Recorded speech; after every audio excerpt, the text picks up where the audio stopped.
welcome back to the GC channel. I'm your host, Orlando Casares, the president and founder of Bridge Law International. If you're new with us, welcome. This is a channel especially for you, for the GCs and for in-house legal teams, and is powered by general counsels. We'll be covering today some of the trendiest topics, things that keep you up at night, and we hope that you will find the next few minutes invaluable and very insightful.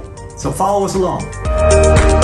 And I'd like to ask both of you now as we kind of bring the interview to closure, because I think we could talk about this for hours and hours. But okay, so let me start with you, Sean, since you're already talking to me about the reaction that you're getting from the foreign community.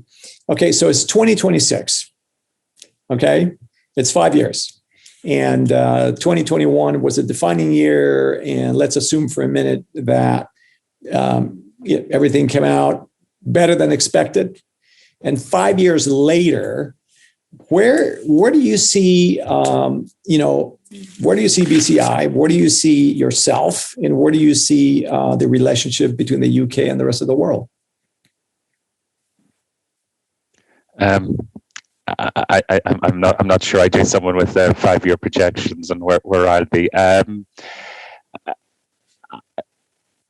think and this is the important element for the UK at the moment, it needs to build international trust, and that is more politically than business. I think certain way the media has been, whether it's the internal market bill, whether it's the unilateral easement of conditions of the withdrawal agreement, there is the trust between the UK and particularly the EU is at an all-time low.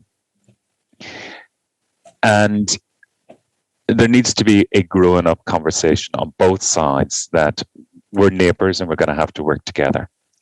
And if we work together, we as the continent of Europe can really address global challenges, societal, environmental. And that requires leaps of faith on both sides. You mentioned the Lugano Convention. Why is one country vetoing it? Well, there's a mistrust that, it gives one side a competitive advantage of the other.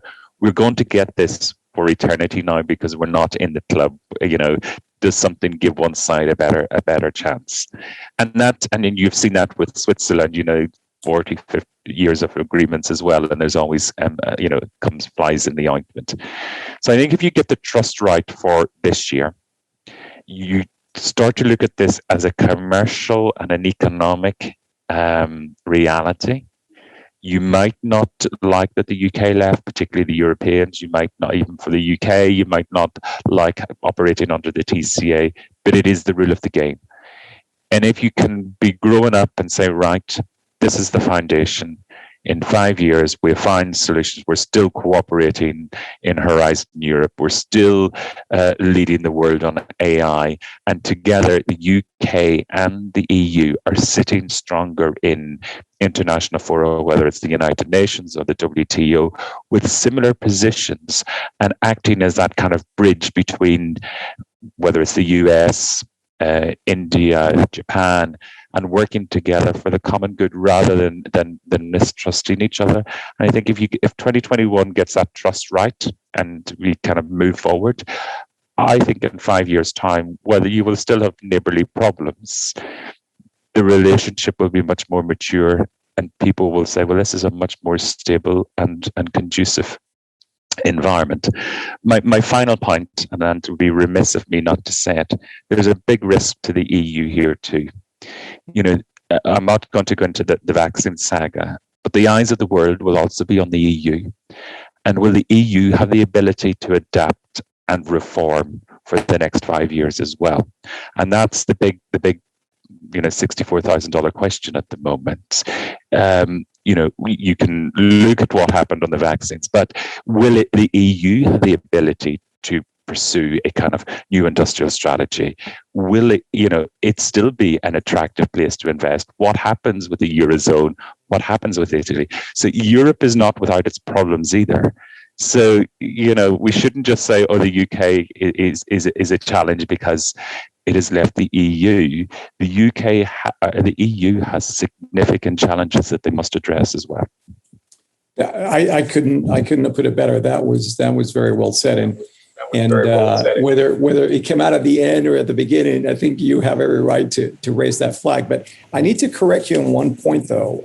The $64,000 question, I don't know where you've been for the last 25 years, but inflation has basically eroded that $65,000 and is now more like the $1 million question. But that's okay. I'll let you get away with that. I think you're right. I think that there are concerns on both sides, and just to focus all this on the UK would be, somewhat shallow. So I think that's a fair point. Whether the EU as an entity remains attractive, whether it can survive its own crises and its own weaknesses, that is an interview for another day, which I would love to have with both of you and members of our continental European partners. Well, thank you for watching. If you would like to see more videos like this one, subscribe to the channel and press the notification button below so that you will be alerted when new videos come out. We hope that you've enjoyed it, and we look forward to the next one. And don't forget, you heard it here first.